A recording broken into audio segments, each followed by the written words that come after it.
Hi ఈరోజు BNS భారతీయ న్యాయ సంహిత 2023లో ఒకటి చాప్టర్ 2 ఉంది. అది పనిష్మెంట్స్ గురించి ఎక్స్ప్లెయిన్ చేస్తుంది. సో రీసెంట్గా మనకు పనిష్మెంట్స్ ఓన్లీ 5 ఉండేవి, ఇప్పుడు 6 అయింది. రీసెంట్గా కొత్తగా యాడ్ అయిన పనిష్మెంట్ ఒకటి వచ్చేసి కమ్యూనిటీ సర్వీస్. అది నేను ఒకసారి మీకు డీటెయిల్గా రీడ్ చేసి ఎక్స్ప్లెయిన్ చేస్తాను. చూడండి, punishments under chapter 2 section 4. Punishments to which offenders are liable under the provisions of the Sanhita. First one వచ్చేసి death penalty, second one imprisonment for life, third one వచ్చేసి imprisonment which is of a two description, which is simple or which, another one is rigorous. Rigorous is కఠిన కారాగార శిక్ష, like చాలా కఠినంగా అంటే hard punishments, hard works ఇస్తారనమాట.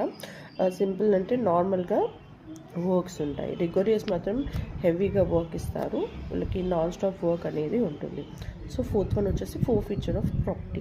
ఫోర్ఫీచర్ of property is nothing but to obtain the property of the accused or absconding accused. So ఒకవేళ bail తీసుకున్నాక, లేకపోతే అక్యూజ్డ్ని కన్విక్ట్ అయ్యాక ఇప్పుడు if he absconding from the jail or from custody, అప్పుడు forfeit చేస్తారు.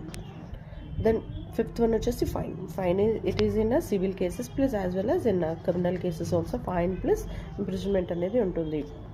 ఎప్పుడైతే పిటిషనర్స్ కానీ అప్లికెంట్స్ కానీ వాళ్ళకి ఏమైనా నష్టం జరిగినప్పుడు, డెఫినెట్గా నష్టం అనేది జరుగుతుంది. ఎందుకంటే వాళ్ళకి ఏదైనా వాళ్ళ రైట్ వయలేట్ అయినప్పుడు వాళ్ళు లీగల్ ప్రొసీడింగ్స్కి అండ్ లాయర్ ఎక్స్పెన్సెస్కి ఇవన్నిటివి వాళ్ళు ఎక్స్ట్రాగా పెట్టాల్సి వస్తుంది. కాబట్టి డెఫినెట్గా వాళ్ళు ఛార్జ్ చేస్తారు. వాళ్ళ ప్లేంట్లో వాళ్ళు రిక్వెస్ట్ చేస్తారు కోర్టుకి తగిన ఎక్స్పెన్సెస్ కానీ కాస్ట్ కానీ గ్రాంట్ చేయమని. అండ్ లాస్ట్ వన్ వచ్చేసి కమ్యూనిటీ సర్వీస్. కమ్యూనిటీ సర్వీస్ అంటే ఇవి చిన్న చిన్న వాటికి, ఫస్ట్ టైం అఫెండర్స్కి కానీ ఇంకా చిన్న వాటికి కమ్యూనిటీ సర్వీస్ చేయడం వల్ల సమాజం గురించి తెలుస్తుంది. వాళ్ళు చేసిన మిస్టేక్స్ వల్ల, వాళ్ళు చేసిన సర్వీస్ వల్ల అవతల వాళ్ళు ఎలా ఫీల్ అయ్యారు, ఎలాంటి సర్కమ్స్టాన్సెస్ వల్ల ఎదుర్కొన్నారు. ఇలా కమ్యూనిటీ సర్వీస్ చేయడం వల్ల వాళ్ళకి బుద్ధి వస్తుందని ఒకే ఒక ఉద్దేశంతో ఈ కమ్యూనిటీ సర్వీస్ అనేది తీసుకొచ్చారు. ఇది యాక్చువల్లీ ఇది చాలా చాలా మంచిది. డైరెక్ట్గా పనిష్మెంట్ ఇవ్వకుండా కమ్యూనిటీ సర్వీస్ ఇవ్వడం వల్ల చాలామంది మారుతారు. It's like first time offenders, లేకపోతే కొంతమంది తెలియకుండా చేస్తారు.